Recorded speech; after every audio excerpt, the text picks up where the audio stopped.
그리스도인의 섬김. 자, 이제 저를 좀 봐주십시오. 예. 저는 아무것도 아니지만 하나님의 말씀을 전하는 목사입니다. 저를 봐주시고요. 저를 안 보면 지금 딴짓하는 거예요. 저를 봐주세요. 여러분들이 정말 귀한 발걸음한 거 맞잖아요. 그죠? 그런데 이 귀한 발걸음 했으면 반드시 말씀으로 은혜를 받고 돌아가야 되죠. 그죠? 여러분, 그래서 이 시간에 모든 말씀이 나에게 와닿는 건 아니겠지만 오늘 나에게 주는 레마의 말씀이 분명히 있습니다. 그 말씀 우리가 찾는 겁니다. 이해가시죠? 그래서 여러분들께서 보물찾기 하듯, 좀 비유가 그렇지만 하나님이 주신 말씀을 목사님의 혀를 통해 선포될 때 믿음으로 받으시면 그대로 은혜가 될 것을 믿습니다. 자, 오늘은 구약에 있는 엘리사라는 선지자의 그런 사건 가운데 하나를 말씀을 드립니다. 한번 더 해볼까요? 엘리사는 구약의 가장 위대한 선지자 엘리야의 수제자죠. 이 엘리사는 북이스라엘에 하나님의 말씀을 전했던 선지자였습니다. 수넴이란 지역이 있어요. 지도를 보면 수넴이란 지역이 있는데 저기 보시면 중간에 수넴이라고 있죠. 그 다음 보여주세요. 빨갛게 수넴이라고 있습니다. 지금 북이스라엘의 지도입니다. 보시면 갈릴리 호수가 있고요. 그리고 그 밑에 보면 나사렛이 어디입니까, 여러분들? 예수님이 뭐한 곳이야? 태어난 곳이요? 물 한 잔 먹을게요. 큰일 났네. 그럼 예수님이 나사렛에서 태어났어?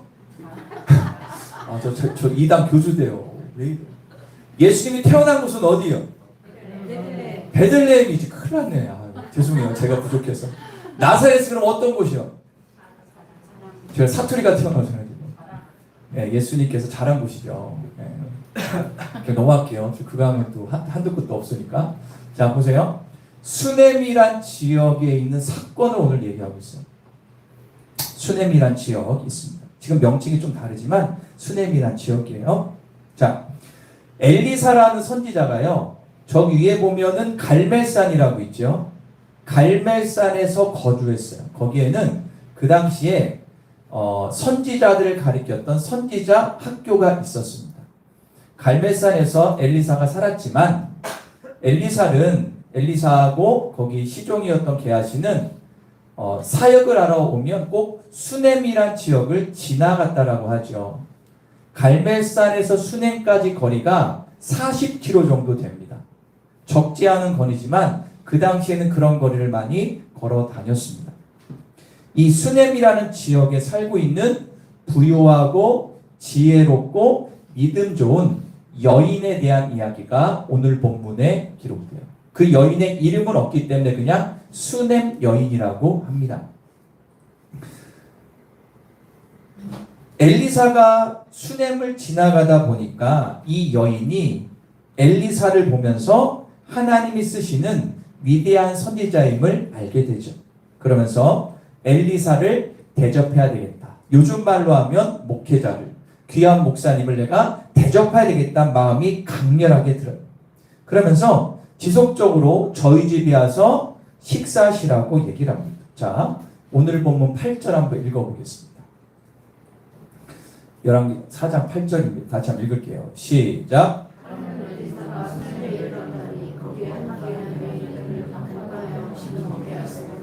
엘리사가 그곳을 지날 때마다 음식을 먹으러 이 여인이 어떻게 해요? 엘리사를 감고 나중에는 가서 거기에서 식사를 했다는 겁니다.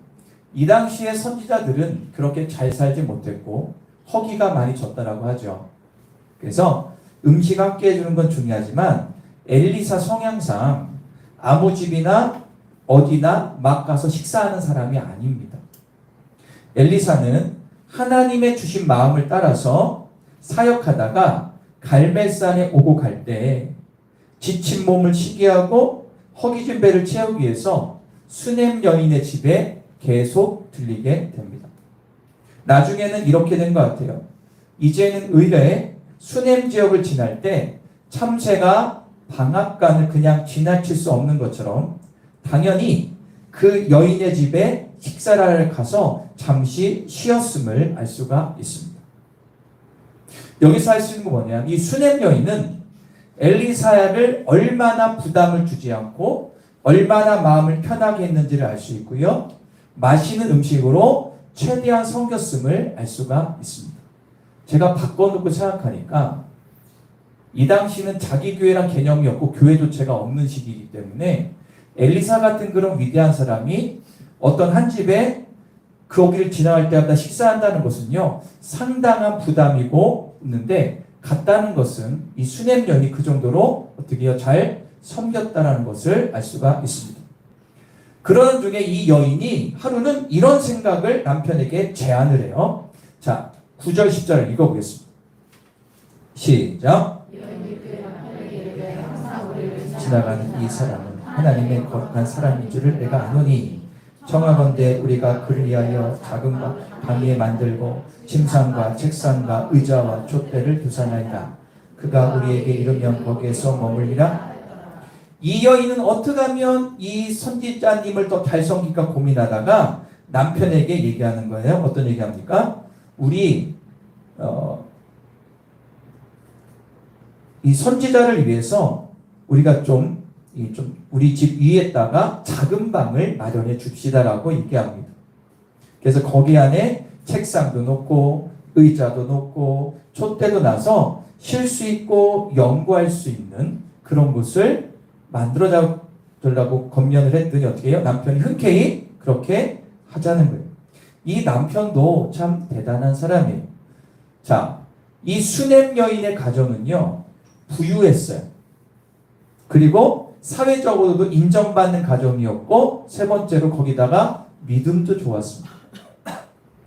아무리 그래도 여러분들 자기 집의 옥상에다가 작은 집을 내어줘서 선교사님이 계속 거주하게 하고 지나갈 때마다 쉬게 한다? 쉬울까요? 어려울까요? 네. 쉽고 어렵고를 떠나서 상당한 희생이 따르는 거예요. 그죠? 여러분 바꿔놓고 생각해보세요. 여러분들이 만약에 수냄 여인이었다면 능력이 돼도 자기 집에 위에다가 선제 작은 방을 만들어줬다라고 하면 신경이 쓰여 안 쓰여? 당연히 쓰이죠. 이게 쉬운 게 아닙니다. 아예 집과 멀은 곳에 하나 져주면 모를까? 이거는 보통 일이 아닌 거예요. 그러면 이 여인은 왜 엘리사에게 이렇게 극진히 섬겼을까? 저기 엘리사를 보면 웃고 있죠. 왜 이렇게 엘리사를 극진히 섬겼을까요? 잠깐 여담하자면 엘리사가 머리가 좀 없죠? 되게 못생겼죠? 엘리사는 대머리였습니다. 섬겨놔요. 대머리야 놀리다가 아이들이 큰일을 당합니다. 잘 보시면 그래서 저걸 저렇게 그린 겁니다. 예. 자, 왜 이 여인은 엘리사에게 이렇게 극진하게 섬겼을까? 이유는 한 가지예요. 9절을 보겠습니다. 9절에 뭐라고 얘기하냐면 이렇게 얘기합니다. 읽어보겠습니다. 시작.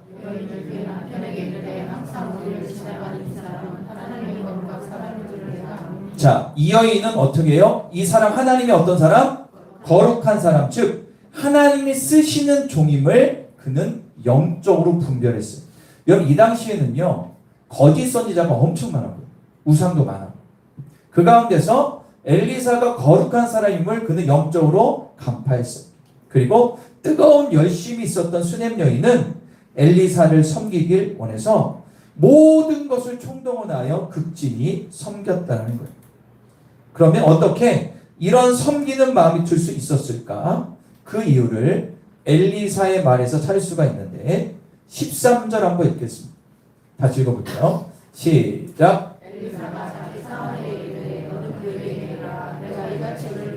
세심한 배려를 하는구나. 내가 너를 위하여 무엇을 하랴? 왕에게나 사령관에게 무엇이 있느냐 하니 여인이 이르되 나는 내 백성 중에 자 여기에서 한 문장 따라볼까요? 세심한 배려. 엘리사가 너무 감동한 거예요. 예, 고객 감동, 고객 절도까지 간 거예요.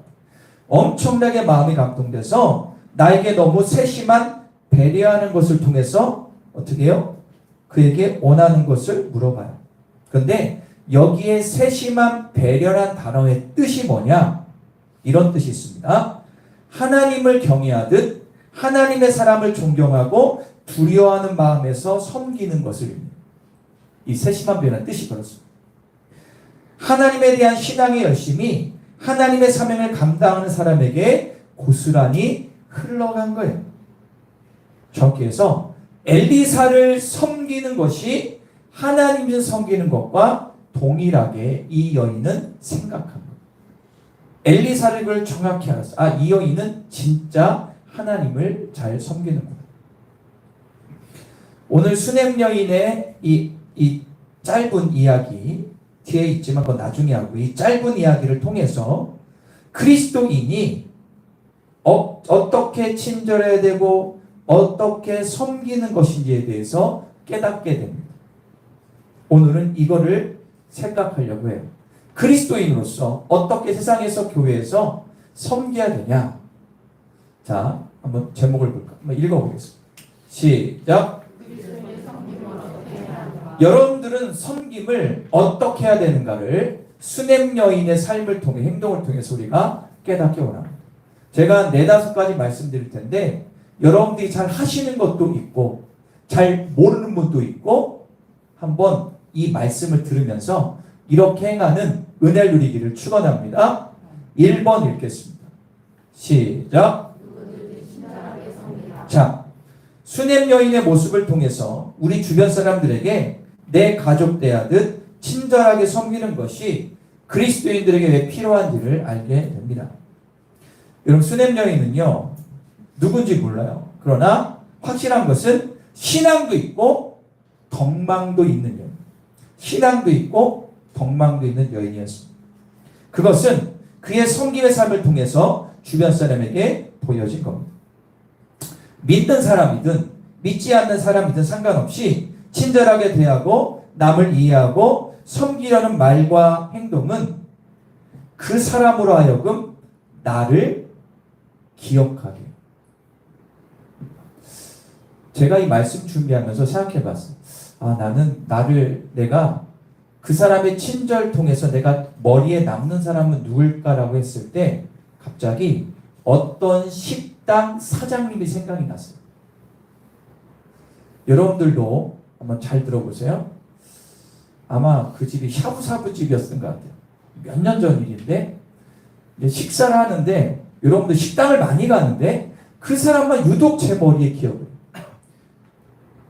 사장이 정신없이 일을 하면서도 얼굴이 항상 밝았고, 서비스하는데도 진심이 묻어나는 서비스를 했고, 아내하고 두 분이 하는 것 같더라고요. 그리고 어떤 사람이 진심으로 계산할 때도 진심으로 하는 게 느껴지는 사람이 있거든요. 뭐를 하나 갖다 줘도 뭔가 느껴지는 사람이 있어요, 없어요? 있잖아요. 근데 왜 나는 갑자기 그 사람이 생각났지 했더니, 그 사람이 그때 그게 있었어요. 그 가게 원주인이 와가지고 얘기하는 거예요. 어떤 얘기를 했냐? 그 건물주가 있을 거 아닙니까? 건물주가 투어를 하나 봐요. 돈이 많은 양반이니까. 그러더니 이 젊은 30대 된 이 남자 얘기하는 거예요. 하면서 조금만 더 기다려달라고. 무슨 얘기? 새가 좀 밀린 거예요. 건물주에게 대접하면서. 그랬더니 그 건물주가 흔쾌히 그렇게 하라는 거예요. 이렇게 눈치 봤더니 이 남자 30대 남자를 봤더니 얘가 괜찮거든.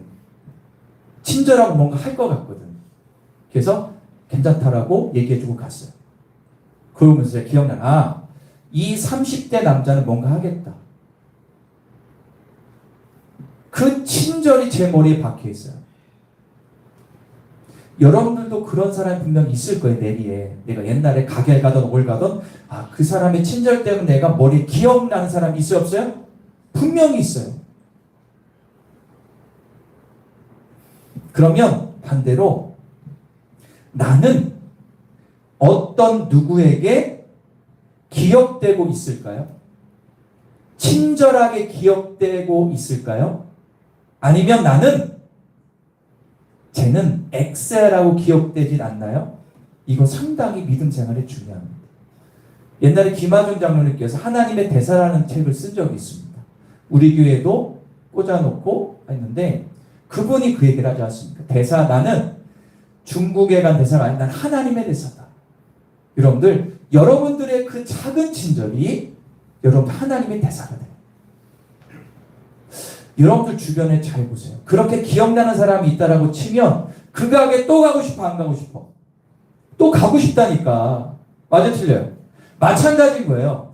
여러분들이 누구든지 실수할 수 있지만 주님보다 친절하게 대하고 좀 손해보면 그게 바로 전도예요. 야, 나 그 교회 안 가. 그 교회 아무 집사 걔 아니야. 그러면 벌써 팍 막히는 거예요.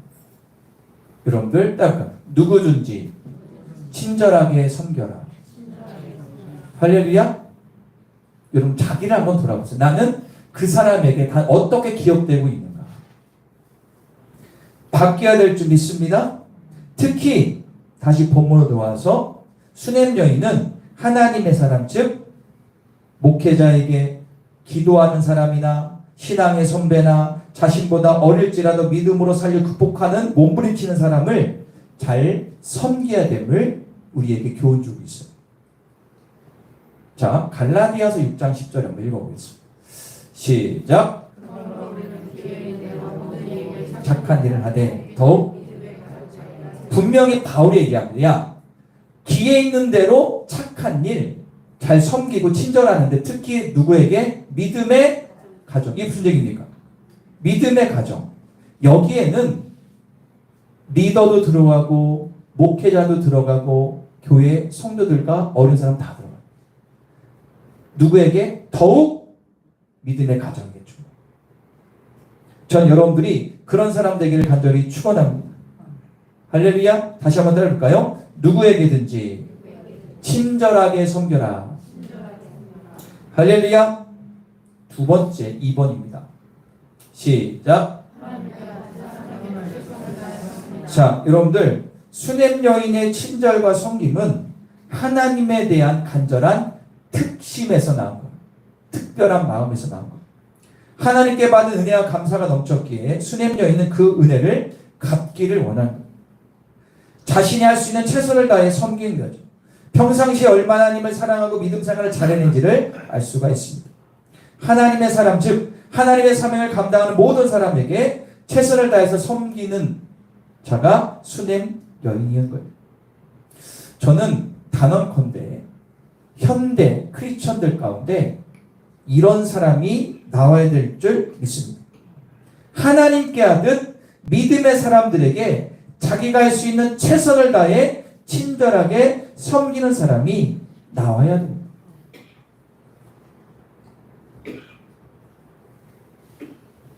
이런 사람이 있습니다.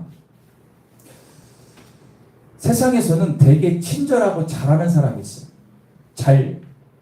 잘 베풀기도 하고 밥도 잘 사주고 막 세상에서는 되게 좀 약간 이렇게 잘 섬기는데 믿음의 사람 안에서는 그렇지 않은 사람도 있어요. 이상 저 사람 밖에 나가면 돈도 잘 쓰고 막 이렇게 막 하고 막 나름대로 막 되게 상기가 좋은데 교회 안에서는 자린고비 같이 살아요. 헌금도 별로 내는 둥 마는 둥 하고 관계 가운데도 그럴지도 모르고 하는 사람이 있을 수 있어요. 전 우리 교회는 없는 줄 믿습니다. 그런 사람이 있을 수 있어요. 반대 경우도 있겠죠. 여러분들 하나님을 사랑하세요? 저를 보시고 얘기합니다. 하나님을 사랑하십니까? 저 째려보지 마시고 아멘 하시네요. 하나님을 사랑하십니까? 그렇다면 목회자를 교회 믿음의 사람을 하나님이 사랑하는 만큼 사랑해야 돼요. 그게 성경에 나와요. 자, 마태복음 22장 37절 40절 읽겠습니다. 시작. 목숨을 다하고 뜻을 다하여 주 너희 하나님을 사랑하라 하셨으니 이것이 크고 첫째 되는 계명이요 줄 때 주 그와 같으니 내 이웃을 내 자신같이 사랑하라 하셨으니 이 두 계명은 온 율법과 예수님께 이 가장 중요한 계명 두 가지. 하나님 사랑과 똑같은 거예요. 네가 하나님을 진짜 사랑한다면 네 이웃도 사랑해라. 특별히 믿음의 사람을 더 사랑하라. 친절하게 섬기라. 할렐루야. 크고 작고 문제가 아니죠. 수냄 여인처럼 하나님의 사랑을 그대로 어떻게 해요? 주변 믿음의 사람들에게 흘려보내는 거예요. 목회자에게 흘려보내고 성도에게 흘려보내는 거예요. 여러분들이 이런 삶을 살기를 간절히 축원합니다. 세 번째, 시작. 최고의 것으로 섬기는 건데요. 오늘 본문 9절과 10절 읽겠습니다. 시작. 여인이 그의 남편에게 이르되 항상 우리를 지나가는 이 사람 하나님의 거룩한 사람인 줄을 내가 아노니 청하건대 우리가 그를 위하여 작은 방을 감히 만들고 침상과 책상과 의자와 촛대를 두사이다. 그가 우리에게 이르면 거기에 머물리다 하였더라. 예, 이건 아까 그대로 만들었다고 그랬죠. 수냄 여인이 자신의 집에서 좋은 장소를 엘리사에게 내줬습니다. 그곳에 들어갈 물품들도 나오죠. 총 몇 개 있어요. 침상이 있고 그 다음에 책상이 있고 의자가 있고 촛대가 있어요. 목사님 뭐 별거 아닌데요? 별거가 아닙니다. 이게 이 네 개 단어를 왜 넣는지 성경은요 문장과 단어는 다 의미가 있어요. 책상과 침상과 의자와 촛대를 둔 거예요. 이게 뭐냐면 이런 거. 여기에 있는 책상은 많은 고고학자, 역사학자들이 조사한 바는 이렇습니다. 여기에 책상은 뭐냐면 바닥 위에 매트를 깔고 그 위에 가죽을 덮은 테이블. 그 당시에 최고의 책상을 놓은 거예요. 두 번째로 의자. 화려한 좌석과 왕의 보좌를 가리킬 때 사용한 단어가 저 의자라면 엘리사는 거기에서 왕이 앉을 정도로 최고로 좋은 것을 의자를 놓은 거예요. 세 번째로 촛대가 있죠. 이 촛대는 어떤 의미가 있냐면 성막과 성전의 물품을 나타낼 때 이 촛대라는 단어를 쓰는데 그건 무슨 얘기입니까? 일반 가정에서 사용하지 않는 고급 촛대를 나타냅니다. 그 당시에 촛대가 꼭 불이잖아요. 전기잖아요. 무슨 얘기냐? 당대의 최고의 것으로 엘리사가 머물 그곳을 꾸몄다는. 당연히 수냄 여인은 돈이 많으니까 그럴 수 있겠죠. 여러분도 아시잖아요. 돈이 많다고 할 수 있는 게 아닙니다. 여러분들 수냄 여인이 엘리사를 섬기는 기준은 달랐습니다. 나의 집에서 쓰는 그 이상의 최고의 것으로 섬기는 것을 기뻐하고 실행했던 참 믿음의 사람이 수냄 여인이었습니다. 그러므로 우리들도 친절을 베풀고 섬기되 최고의 것을 섬기는 삶을 살기를 간절히 축원합니다. 그럼 최고의 것으로 첫 번째 섬겨야 될 것은 뭘까요? 하나님을 섬기자. 첫 번째는 하나님을 섬겨야 되죠. 우리가 첫 열매를 드리고 11점을 드리고 주일 예배 드리고 등등등 이렇게 하나님께 드리고 섬기는 최고의 것을 올려드리는 것이 예배 아닙니까? 하나님께 올려드리는 거예요. 주일날 우리가 예배 올 때 옷을 막 입고 오진 않죠. 주님 앞에 최고의 나의 모습을 올려드리는 겁니다. 마음부터, 헌금부터, 예배 태도부터 그렇게 마음으로 올 때 은혜가 되죠. 마찬가지로 주변 사람에게, 목회자에게 최고의 것으로 섬기는 것은 참 그리스도인인지 아닌지의 지표가 될 수가 있습니다. 사랑하는 여러분, 한번 생각해 보세요. 여러분이 신앙생활 하시면서 목회자나 성도들에게 자기 집에서 가장 아끼는 것 이상의 것을 드려본 적이 있으신가요? 다시요. 내가 존경하는 목회자나 어떤 성도들에게 내 집에다 쓰는 가장 아끼는 것 이상의 귀한 것을 선물하거나 섬긴 적이 있으십니까? 그런 사람은 진짜 믿음 있는 사람입니다. 그거 쉽지 않습니다. 많은 사람들이 쓰다만 것을 줘요. 그리고 남은 것을 줘요. 그게 나쁜 의미가 아니에요. 누가 봐도 나의 형편에 최고의 것을 드렸다고 평할 정도로 그것을 드린 적이 있는 사람은 믿음이 있는 사람입니다. 이거는 확신합니다. 이건 제가 받고 그리고 수냄 여인 통해서 알 수가 있어요.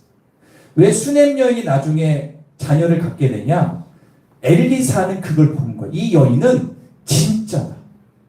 하나님을 섬기는 나를 섬기는 거야. 그래서 엘리사가 네가 원하는 게 뭐야? 사랑 여러분, 하나님께 먼저 최고의 것을 드리시기를 축원합니다. 두 번째로 하나님의 사람 즉 목회자에게 믿음의 사람들을 섬길 때 하나님께 하듯 최고의 것을 드려보십시오. 하나님이 여러분들 그냥 놔두지 않습니다. 내 가족이 먹을 것보다 더 좋은 것으로 이웃을 섬겨보십시오. 내가 장을 봐요. 내가 어디 가서 쇼핑을 합니다. 내가 쿠팡을 할지라도 내가 딱 봤을 때 야 이거 나도 사도 좋은데 이거 우리 교회 참 어려운 거 생각나면 그분한테 그거 줄까? 드릴까? 목회자를 섬길까? 그런 게 있죠. 그런 거에 대해서 한번 섬겨보는 거예요. 의외로 많은 그리스도인 요즘 너무 개인주의가 됐잖아요. 그래서 세상 말로 퉁치기야. 예전에 어떤 분이 그랬대요. 어느 마트를 갔는데 세일을 하는 거예요. 내가 너무 좋아하는 게 있어서 내가 좋아하는 걸 샀는데 하나 뭐 이렇게 붙여주는 거 있잖아요. 그런데 샀는데 안 하는 것보다 낫겠지만 그 붙여준 거를 목회자에게 드렸어요. 자기 산 거 샀는데 붙여주는 거 껴서 이렇게 왜 테이프로 붙이는 거 있잖아. 그거 껴가지고 붙여주는 거를 목회자를 준 거예요. 그거 나쁘다는 의미가 아니지만 그 중심이 뭐냐 이거예요. 전 좋고 나쁜 문제가 아니에요. 수냄 여인의 마음을 알아야 된다는 거예요. 우리가 살다 보면 이거는 잘 살고 못 살고의 문제가 아니라는 거예요. 믿으시면 아멘? 그러므로 사랑하는 여러분, 부모에게 대접하듯 믿음의 사람들을 섬겨보시기를 바랍니다. 하나님을 절대로 섬김의 질을 그냥 놔두질 않습니다. 누가복음 6장 38절입니다. 한번 다시 읽어볼게요. 표준 세번역 시작. 너에게 주실 것이니 배를 누르고 흔들어서 넘치도록 구하게 되어서 너희 품에 안겨 주실 것이다. 아멘. 할렐루야. 남에게 하나님께서 후하게 주시는 축복을 주신다고 약속하고 있습니다. 네 번째입니다. 시작. 자, 수냄 여인이 엘리사를 섬긴 것은 무엇을 원해서 한 게 아닙니다. 자, 오늘 본문 13절 한번 읽겠습니다. 시작. 엘리사가 게하시에게 말하였다. 너는 이처럼 정석껏 다시 읽을게요. 시작. 엘리사가 게하시에게 말하였다. 부인께 이렇게 여쭈어라. 부인 우리를 돌보시라. 수고가 너무 많소. 부인 무엇을 해드리면 좋겠어. 부인을 위하여 왕이나 군사령관에게 무엇을 좀 부탁해 드릴까요? 그러나 그 여인 대답하였다. 저는 저의 백성 한데 올려. 자, 엘리사가 너무 감동이어서 이 여인에게 원하는 게 뭐냐? 그랬더니 여인 뭐라고 합니다. 저는 저의 백성과 한데 어울려 잘 지내고 있습니다. 이게 무슨 얘기예요? 나는 바라는 게 없다라는 거예요. 나는 당신을 섬기는 것을 뭐 바래서 한 게 아니라 하나님 주신 감동과 순수함으로 섬겼다라는 거예요. 돈이 많아서가 아니에요. 당대 최고의 선지자였던 엘리사에게 무슨 기적을 바래서가 아니라 하나님에 대한 순수한 사랑과 은혜로 보답하려고 한 거지 이유가 없다라는 거예요. 여러분 믿으십니까? 그러므로 여러분들 참 그리스도인은 무엇을 바라고 섬기면 안 돼요. 하나님께 무엇을 바라고 물질을 드리고 하나님께 무엇을 바라며 예배하고 교회를 섬긴다면 그거는 하나님이 기억하지 않는 섬김이 될 수도 있습니다. 목회자를 섬기고 성도를 섬기고 구역을 섬기고 이웃을 섬길 때 우리의 마음의 동기가 순수해야 된다. 해볼까요? 마음의 동기가 순수해야 된다. 그럴 때 하나님께서 내가 생각지를 못한 진정한 것들로 갚아주십니다. 마지막 5번째로 보겠습니다. 시작. 자, 오늘 본문 15, 16절 같이 읽어볼게요. 15절과 16절입니다. 다 같이 한번 읽겠습니다. 시작. 엘리사는 게하시에게 그 여인에게 했다. 게하시가 그 여인을 부르니 그 여인이 문 안에서 들어섰다. 엘리사가 말하였다. 내년 이맘때가 되면 부인께서는 품에 한 아들을 안고 있을 것이요. 여인이 대답하였다. 그럼 말씀하십시오. 예언자님, 하나님의 사람, 저 같은 사람에게 농담을. 게하시라는 그 종이 얘기합니다. 선지자님, 그런데요, 이 여인에게 없는 게 있는데 자녀가 없어요. 그리고 남편은 나이가 들었어요. 그래서 엘리사가 불러가지고 얘기합니다. 내년 이맘때 당신의 품에 누가 있을 것이다? 아들이 있을 것이다. 그랬더니 이 수냄 여인이 어떻게 하죠? 농담하지 마십시오. 이게 무슨 얘기예요? 농담하지 말라는 게 무슨 얘기죠? 말이 안 되는 거예요. 자, 제가 이거를 묵상해 보니까 그런 마음이 들었습니다. 이 여인은 신앙도 좋아. 잘 살아. 덕망도 있어. 다 좋은데 뭐만 없어요? 자식이 없어요. 여러분들 얼마나 노력했겠어요. 그죠? 이 당시에는요, 이스라엘 문화상 자식이 없으면 모욕과 수치로 여겼고, 심하면 하나님의 저주를 받은 가정이라고도 생각을 했어요. 그러니 이 여인이 얼마나 힘들었겠어요. 세상 말로 별짓 다 해봤겠죠. 그리고 기도도 했을 겁니다. 그런데 아이가 생겨야 안 생겨요? 안 생겨요. 그러니까 이 농담하지 마십시오라는 뜻은 뭐냐면 지금 접었어요. 안 돼요. 아마도 내용상을 보면 남편이 나이가 들었으니까 생리적으로도 끝났고 미련을 이제 내려놨다는 거예요. 근데 놀라운 사실은 뭡니까? 17절 읽어볼까요? 마지막 결론인데요. 17절 시작.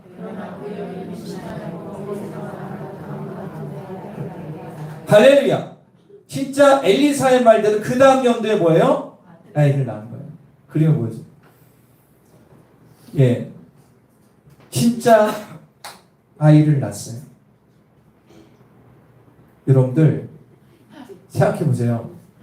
이 여인이 얼마나 기뻤을까? 그냥 마음의 사장에 둔 거예요. 그건 잊어버린 거예요. 그런데 자기가 생각지도 못한 가장 원하고 바랬던 그 아이를 내가 안았어. 얼마나 기뻤을까? 동의하시면 아멘. 이 여인은 아이를 바라고 섬긴 게 아닌데 하나님은 그걸 아시고 그에게 그 축복을 주신 거예요. 순수하게 하나님의 사람을 극진히 섬길 때 하나님이 생각지도 못한 복을 내려 주신다는 사실을 믿으시기를 축원합니다. 오늘 수냄 여인은 그 교훈을 주는 거예요. 이 여인과 비슷한 게 뭐가 있죠? 사라도 그랬잖아요. 아브라함의 아내 사라 웃었잖아요. 무슨 애냐 그랬더니 나중에는 회개했지만 한나도 그랬잖아요. 사랑하는 여러분, 마태복음 10장 41절에서 나옵니다. 읽어보겠습니다. 다시 한번 읽어볼게요. 시작. 선지자를 영접하면 선지자의 상을 받을 것이요 의의 이름으로 의인을 영접하면. 제가 여러분들 특히 대신방이 신방할 때마다 뭘 대접할 때 이거를 꼭 하죠. 아마 기억나실 거예요. 선지자의 이름으로 선지자를 영접하면 선지자의 상을 이 가정에 부어 주십시오. 할렐루야. 믿으시면 아멘. 저는 어렸을 때 그랬어요. 아니 왜 목회자가 오면 저희 부모님도 그렇고 많은 믿음의 선조들이 아니 왜 없는 데서 왜 이렇게 먹을 것 좋은 걸 갖다 주지? 자기도 먹기 힘들면서. 옛날 어른들이 그랬거든요. 저는 어렸을 때 봤어요. 어떤 권사님이 집안이 진짜 찢어지게 가난한데 감 3개를 준비했다가 목회자 온다고 대접하는 거예요. 목회자가 눈물을 흘리면서 축복합니다. 하나님 복을 주십시오. 그거는 사람을 준 게 아니라 하나님을 대접하는 거예요. 선지자의 이름으로 선지자를 대접하면 선지자의 상을 받을 줄 믿습니다. 그 그 다음 42절입니다. 시작. 냉수한 그릇을 주는 자는 내가 진실로 너에게 이르노니 그 사람은 결단코 믿으시면 아멘. 주님이 말씀하신 거예요. 이 작은 자 중 하나가 냉수 한 그릇이라도 어려운 사람을 섬기면 그 상을 네가 받는 무슨 일? 이건 나에게 주는 거야. 네가 하늘의 상급이 있다는 거예요. 할렐루야. 우리들이 살아가면서 꼭 기억하시기를 축원합니다. 대가를 바라지 않는 순수한 섬김은 하나님이 반드시 보상하신다. 다시 따라볼까요? 대가를 바라지 않는 순수한 섬김은 하나님이 반드시 보답하신다. 믿으시면 아멘. 그래서 여러분들 힘들고 어려울수록 베풀고 사시고 옹졸하게 살지 마시고 솔직히 말씀드리면 지금 이 세대가 그렇잖아요. 자기 먹고 가족을 먹는 데에서는 돈을 아끼지 않는 게 지금 모습 아닙니까? 그게 나쁘다는 의미가 아닙니다. 오해하지 마시고 많은 분들이 요즘에는 식사보다 디저트를 더 비싸게 먹고 잘 먹습니다. 저는 그거를 뭐라 하는 게 저도 그렇게 할 때가 있으니까요. 그러나 그런 돈은 펑펑 쓰면서 하나님께 드릴 때 이웃을 섬길 때는 인색한 사람이 그리스도인 가운데 너무 많아요. 그럼 회개하셔야 돼요. 자기 입에 들어가는 거, 가정 들어가는 거 팡팡 쓰면서 하나님께 드리는 것과 목회자와 교우를 섬기는 데는 인색한 것은 하나님 보시기에 믿음이 이상한 사람이에요. 여러분들 그렇게 신앙생활 하지 마십시오. 하나님은 보세요. 보신다니까. 그리고 그런 거를 세상 사람들이 다 봐요.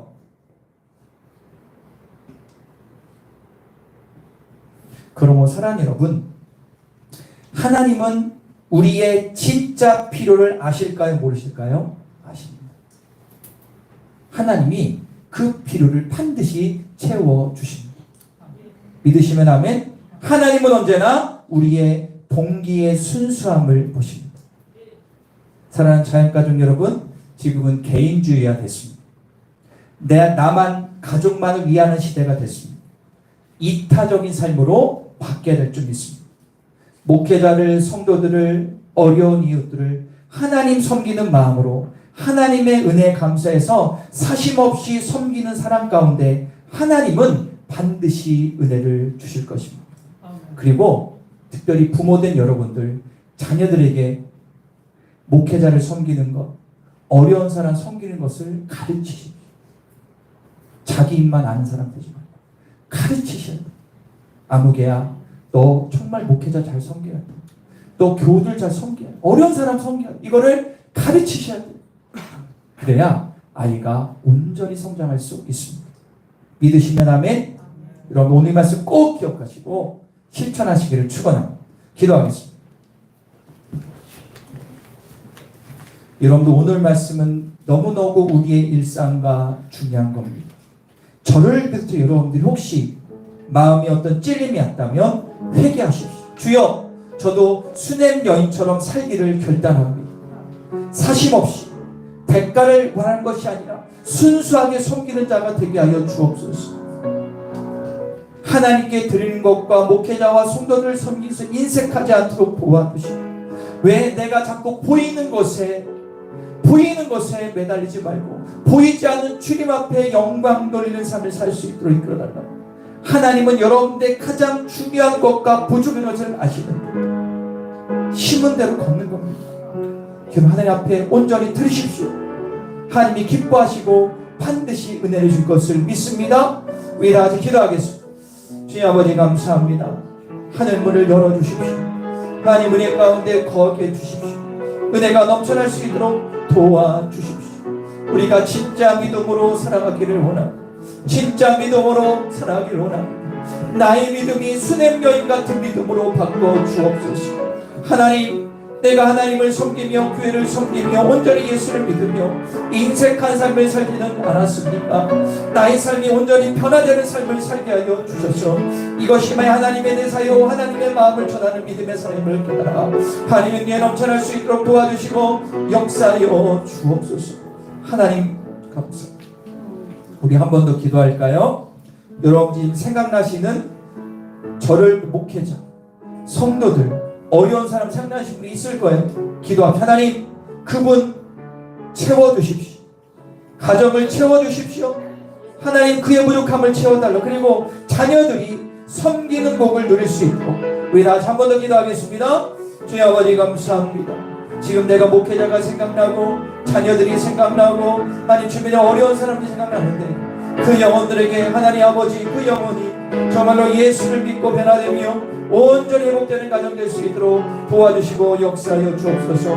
하늘문이 열려지고 새로워질지어다. 성령 충만 능력 충만할지어다. 진정한 믿음의 삶을 살기를 원합니다. 하늘문이 열려지기를 원합니다. 은혜가 넘쳐나는 삶을 살 수 있도록 무엇보다 우리 모든 성들이 이 은혜 가운데 가하여 진정 하나님의 대사의 삶을 살 수 있도록 도와주시고 역사하여 주옵소서. 사랑해 주님 감사합니다. 오늘 수냄 여인의 모습을 통하여 내 자신을 돌아봤습니다. 아직 많이 부족합니다. 그러나 이제 새롭게 출발하겠습니다.